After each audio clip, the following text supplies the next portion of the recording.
Presidential Broadcast, ang Presidential Broadcast Service. Radyo Pilipinas. Radyo Publiko ng Bagong Pilipinas para sa Bagong Pilipino. Naghahatid ng mahahalagang balita at impormasyon na guugnay ng pamahalaan sa sambayanan. Tulay sa himpapawid ng serbisyo publiko. Radyo Pilipinas. Radyo Publiko. Ang boses ng Pangulo sa Iloilo. Radyo Pilipinas. 585 AM. Oras sa Radyo Pilipinas, 7:08 sa aga. Nagapanguna nga balita sa syudad, sa mga banwa, sa probinsya sa Iloilo, kagkaingon ng mga probinsya. Mga pananawon sa likod sa mga balita. Inyong mabatian sa Radyo Pilipinas Iloilo News. Mga balita na magasugata sa inyong nga aga. Ginbantayan, ginsunod, gintipon sa Radyo Pilipinas Iloilo News Team. Gikan sa hulot balitaan. Diretso sa inyong palamatian. Yarian! Radyo Pilipinas Iloilo News.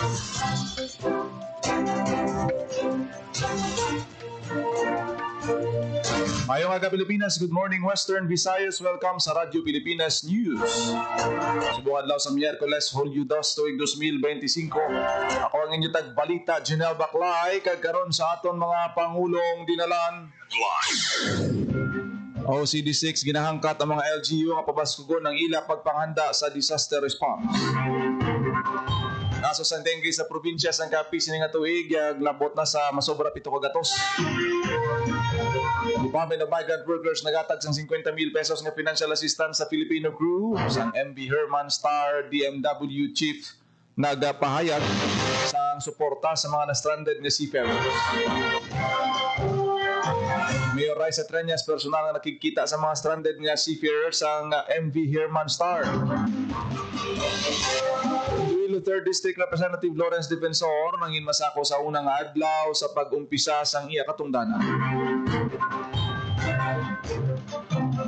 Isa kagatos katuig ang pagserbisyo sa Aganan Dam sa mga mahuma iselebrar sa mga Ilonggo kag NIA. Kag mga re-elected kag newly elected officials sang syudad sang Pasig nagpanumpa man sa ila bag-o nga termino. Oras sa Radyo Pilipinas, alas 8:02 sa aga, kagkaroon sa detalye sa aton mga balita lokal. Pilipinas. Radyo Pilipinas News.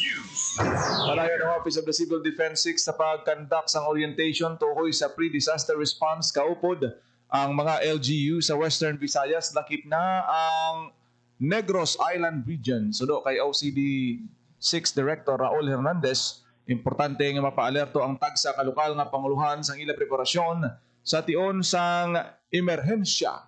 Yara ang pamahog sang bagyo, baha, landslide, man-made disaster, linog, kag madamo pa nga mahimo matabo sa tanan nga lugar sa pungsod kag dapat nga ini ang mahandaan. Sa pag-obserba sa National Disaster Resilience Month karon nga bulan sang Hulyo, kumpiyansa ang OCD sa pagpanghanda sang LGU dugang pa ni Hernandez apan kinahanglan gid ini nga pabakuron. Sa bulan sang Agosto na talana nga magakandak sang orientation ng OCD sa tanan nga mga newly elected local chief executives agud mapasanyog pa ang ila preparasyon sa disaster preparedness natin, local government units, no? Lalo na sa mga LDR removes natin. And also to the different regional line agencies on how to conduct the pre-disaster risk assessment. Kasi may bago ko tayo enhanced procedure and guidelines.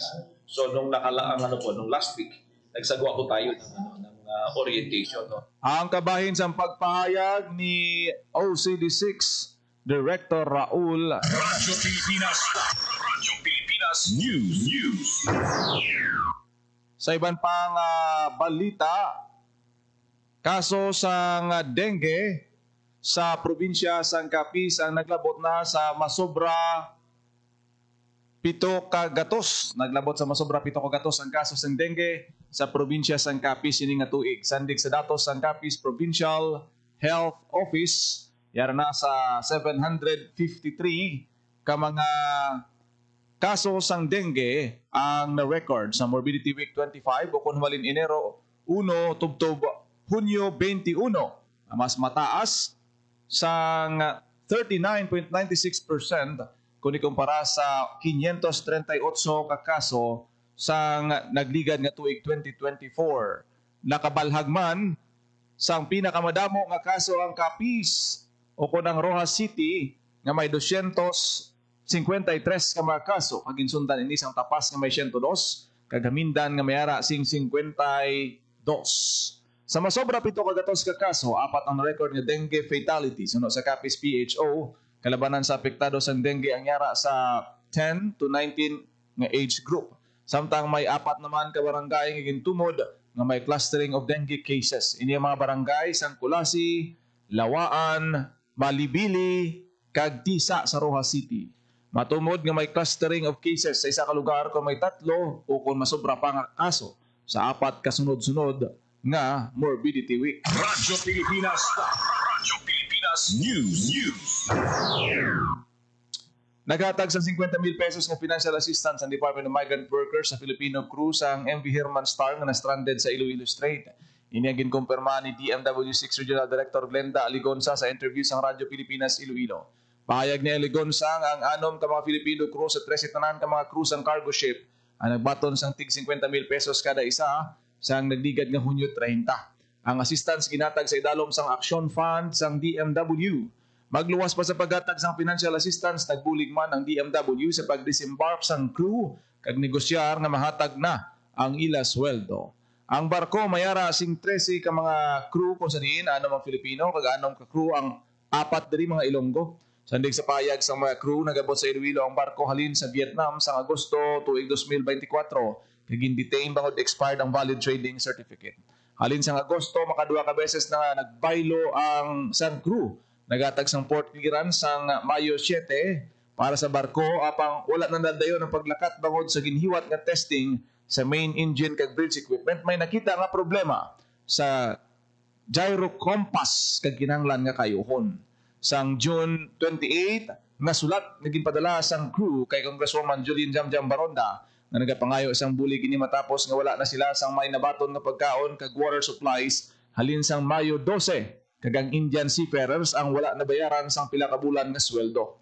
Ginpahayag naman sa kongresista sa iya Facebook page na matapos ang pagsinapol kay Overseas Workers Welfare Administration Patricia Yvonne Kaunan, nagpatawag siya sang emergency meeting sa iban pa nga government agencies sang Hunyo 30. Naghiwat sa negosasyon si Baronda sa ship captain kag tagiya sang barko kag crewing agency kag ginpahanugutan nga makasaka sa barko. Pahayag ni Congresswoman Baronda nga magabaton ang 13 ka crew sang ila sweldo kag mga bulig halin sa OWA kag DMW. Radyo Pilipinas. Radyo Pilipinas News. Mayor Raisa Treñas personal nga nakikita sa mga stranded nga seafarers ang MV Herman Star. Radyo Pilipinas. Detalye sang balita. Report. Diin pa idalom sa medical check-up ang mga na-stranded nga seafarers ang MV Herman Star nga nakaangkurahe sa Lubok Lapos ang 6 ka mga Pinoy seafarers kag 7 kadugang nga mga Indian national ang ginsikirman sa medical team sang CHO. Kahapon sa nakigsapol sa UWA si Iloilo City Mayor Raisa Treñas agod nakapalabot sang bulig sa mga seafarers. Matapos ang check-up ginpahayag ni CHO Head Dr. Mary Ann Paul Diaz kag Dr. Annabel Tang nga maayo ang kahimtangan sa mga Pinoy seafarers. Kinatagan man sila sang libreng bitamina para sa ilang ikaayong lawas. Bilang alkalde sa syudad sa Iloilo ginpahayag ni Mayor Treñas handa ang syudad sa pagbulig kabuilog ng ibang pang-ahensya kasubong sang OWA, DMW, Port State Control at Bureau of Quarantine. Para sa Bagong Pilipinas, Gina Baclay, Radyo Pilipinas, Radyo Radyo Pilipinas. Radyo Pilipinas News. Anay Mayor Jerry Treñas gindesignar bilang Special Advisor to Iloilo City Government. Radyo Pilipinas. Radyo Pilipinas. Detalye sang balita. Hindesignar ni Iloilo City Mayor Raisa Treñas bilang Special Advisor to Iloilo City Government si Anay Mayor Jerry Treñas. Pagi sa ginpapanaog sining Executive Order No. 4 kahapon nga adlaw Hunyo 30 ginpahayag ni former Mayor Jerry Treñas nga ginarespeto sini ang Executive Order ni Mayor Raisa kay nagasalig siya sa ikasangkol sang bagong alkalde sa pagplastar sa pamaagi para mapasangkad pa ang serbisyo sa pamuluyo. Dugang man sini maghatag lang siya sang advice kung nini ang ninyoon sang City Mayor bangod makabig sini nga independent minded kay may kaugalingon nga ikasangkol sa pagdesisyon ang iya bata nga si Mayor Raisa Treñas. Para sa Bagong Pilipinas, Gina Baclay, Radyo Pilipinas, Radyo Pilipinas. Radyo Pilipinas Pilipinas News. Congressman Lawrence Defensor nangin masako sa unang adlaw sa pag-umpisa sa iya katungdanan. Radyo Pilipinas. Detalye sa Report. Galaong si House Impeachment Prosecutor Iloilo Representative Lawrence Defensor mabuksan sang Senator Judges ang impeachment trial ni Vice President Sara Duterte sa 20th Congress. Ginsiling niya nga ang pagpadayon sa impeachment trial nasunod sa mando sang konstitusyon nga husgahan ni sing husto. Ginpahayag sang congressman nga anuman ang mga resulta sa impeachment, acquitted o convicted, dapat batunon ini sa mga Filipino. Importante sa kay defensor nga sundon ang konstitusyon nga mayara sa trial bangod ang impeachment pag-amlig sa isa ka tawo o kung sang pungsod. Ginsiling sini nga hindi siya kumbinsido sa aksyon sa mga senador. Bangod na batyagan sini nga nagapangduha-duha ang senators nga buksan kag padayunon ang trial. Dugang nga ginsiling sang kongresista nga wala sa konstitusyon ang pagpabalik sa impeachment complaint sa Kongreso o kung i-dismiss ini. Hindi ako kumbinsido sa aksyon sa aton mga senador. Patyagan ko nga nagapangduwa-duwa silang abrihan kag ipadayon ang trial. Kag wala sa aton konstitusyon ang pagrimanda sa impeachment complaint balik sa Kongreso. Ang nakabutang sa aton konstitusyon, pag-submit sa articles of impeachment sa Senado, dapat diretso ang trial. Hindi pwede i-dismiss sa senators, hindi pwede ma-remand sa senators. Si House Impeachment Prosecutor Iloilo Representative Lawrence Defensor. Para sa Radyo Pilipinas, Bing Pabiona, Radyo Pilipinas. Radyo Pilipinas. Radyo Pilipinas News. Nangin masako sa unang adlaw sa Hulyo sa pagsugod sa iya ikatatlo kag unihing nga termino sa 3rd District Iloilo Congressman Lawrence Defensor na narisaring ang classroom buildings sa mga elementary school sa kabaranggayan sa Mina, Iloilo ang gin-groundbreak kaupod kay Vice Governor Natalie Lian Dibuque. Ang barangay Santala, Singay kag Yugot ang iya ginpadulungan para sa groundbreaking. Suno kay Defensor ang duha ka mga elementary school nga patindugan sang classroom buildings may budget na nga tag 8 ka milyon ka pesos. May mga dalan man sa nanuay-tuway nga barangay ang kayuhon na may budget nga 13 to 20 milyones pesos. Ginsiling niya nga sa iya last term bugos nga ihatag niya ang mga proyekto sa hometown para antes siya manaog bilang kongresista, mapatahom niya kaupod kay Mayor Grabato ang banwas ang Mina. Naghiwat man sa groundbreaking si Defensor para sa bag-o nga administration building sa Mina Central Elementary School. Radyo Pilipinas. Radyo Pilipinas News. Ikaselebra sa mga Ilonggo kag niya ang kag mga mangunguma ang isa kagatos ka tuig na pagpangalagad sang Aganan River Irrigation System sa mga kaumhan sa probinsya. So kay Engineer Randy Alipes, Division Manager A sang NIA Iloilo Guimaras Irrigation Management Office, ang selebrasyon ng hiwaton sa Hulyo 2 sa Aganan Dam sa Barangay Igtambo, San Miguel, Iloilo. Ang Aganan Dam ang ginakabig ikaapat nga pinakatigulang nga dam sa bugos ng Pilipinas kay ikaduha sa Western Visayas. Ang dam ang inagurahan sa itong Enero 1, 1925 sa Bureau of Public Works Irrigation Division ang gindisenyo para magatag tubig sa 5,500 ka hektarya sang kaumhan. Sang Hunyo 22, 1963, sang ginpaidalom sa NIA, ang pagdumala sa dam kag tubtub karon ang padayon nga naghatag sang tubig sa mga kaumhan kag nagabulig pagpasanyog sa produksyon sa mga manguma gikan sa 28 ka barangay sa San Miguel, Oton, Santa Barbara kag Pavia. Radyo Pilipinas. Radyo Pilipinas News. Samtang sa iban pang balita, mga opisyal sa siyudad sang Pasig ang nagsumpa sa ila sini bag-ong termino. Radyo Pilipinas. Detalye sang balita ni Marian Reyes. Nagpanumpa sa ila panibagong nga termino ang mga re-elected kag newly elected nga opisyal sa siyudad sang Pasig sang Lunes, Hunyo 30 sa City of Pasig Arena. Nagpanumpa ang mga opisyal kay Judge Jerry Maranyon, presiding judge ng Municipal Trial Court in Cities. Ang mga nagpanumpa mo sa re-elected City Mayor Stephen Palmares, elected Eliezer Chavez, mga konsehal nga sa Catherine Palmares, Mario Hidalgo III, Boning Barbero, Paul Panes, Joey Palmares, Renz Carlo Palma, Sinunito Pama, Joe Divan Palencia, Ramon Andre Pantin, kag Pedro Sumagpao Jr. Dinapit nga bisita sa kayuwatan si Department of Agrarian Reform o Condor Undersecretary Jessry T. Palmares nga sanguna nagserbi man bilang alkalde kag vice-alkalde sang syudad. Para sa Bagong Pilipinas, Maria Grace Aranyata, Radyo Pilipinas, Radyo Radyo Pilipinas. Radyo Pilipinas News.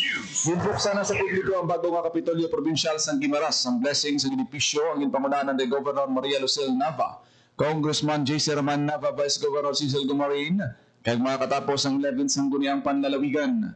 Ang konstruksyon sa New Governance Center nag-umpisa sa itong Abril 2, tuwig 2019 kaya nakumpleto sa first phase ang Oktubre 30, tuwig 2023. Sa karon ang Office of the Governor, nagsangguniang panlalawigan na nagapangalagad na sa bago nga Kapitolyo Provincial.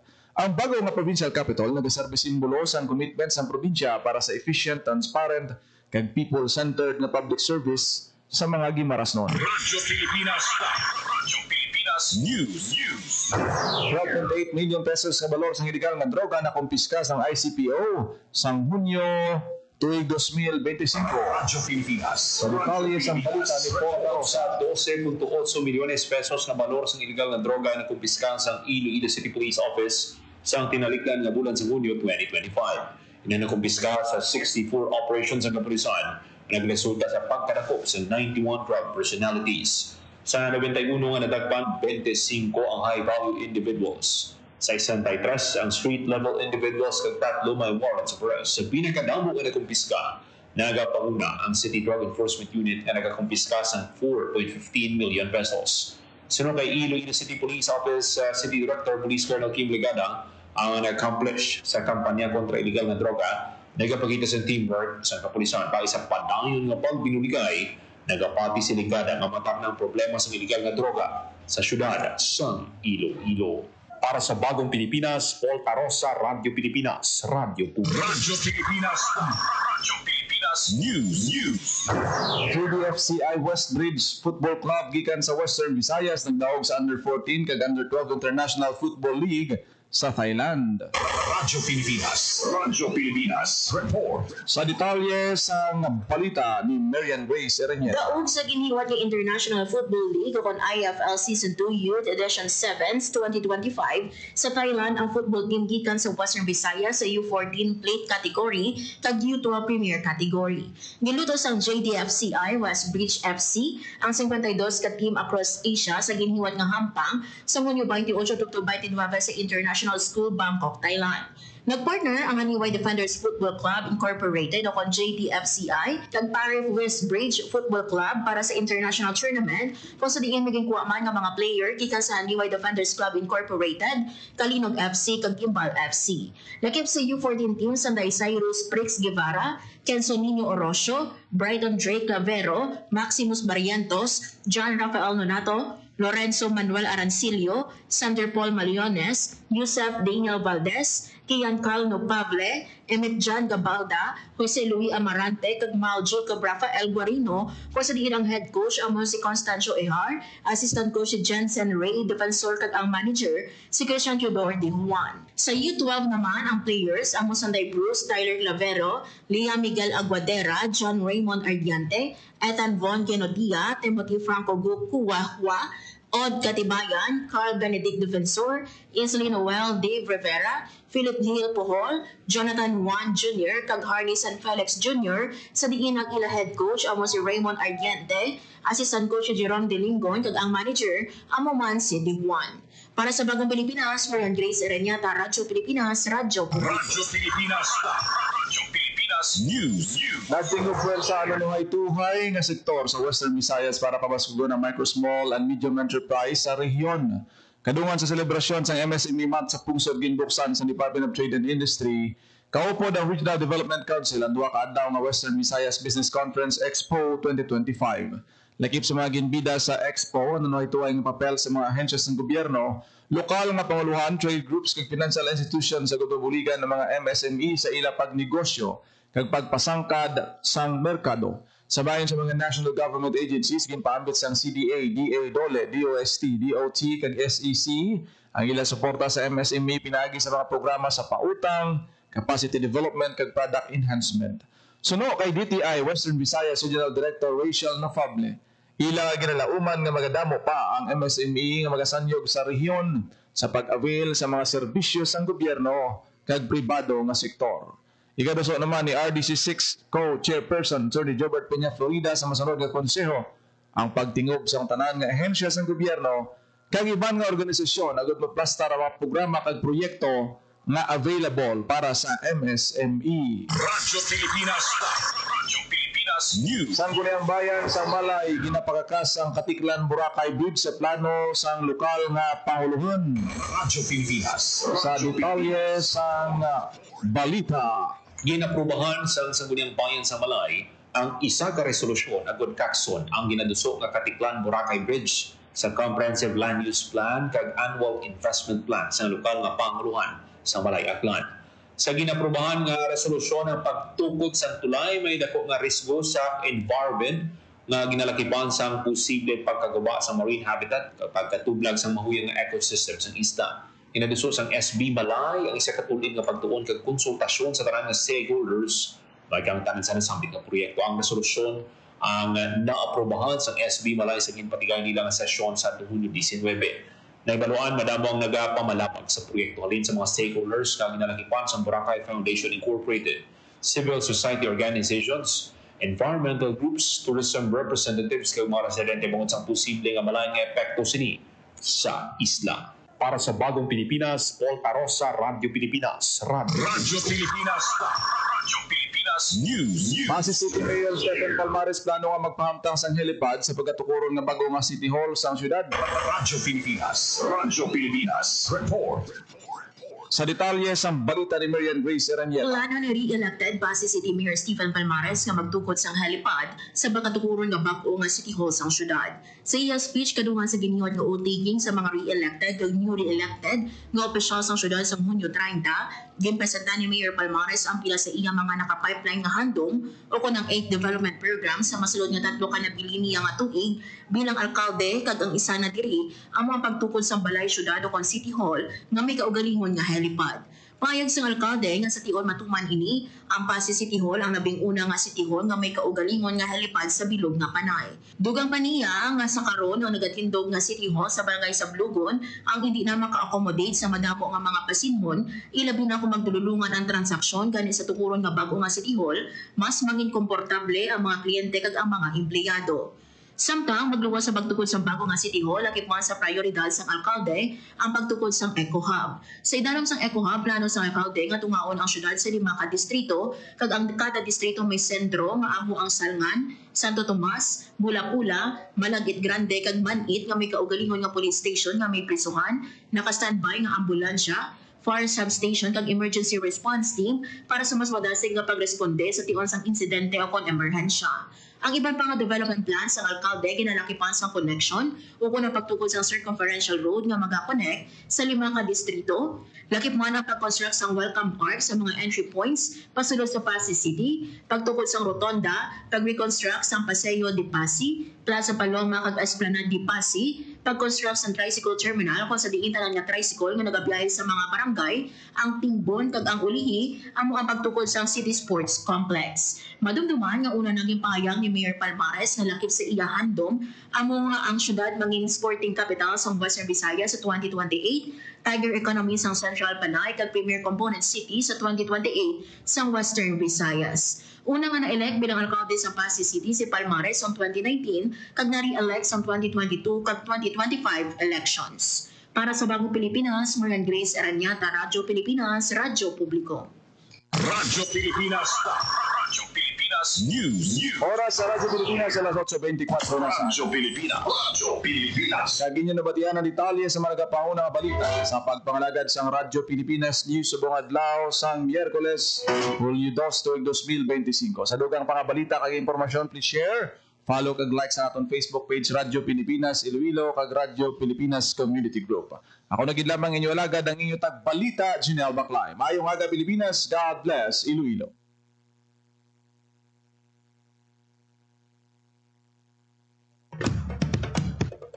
Ito ang Presidential Broadcast Service. Radyo Pilipinas.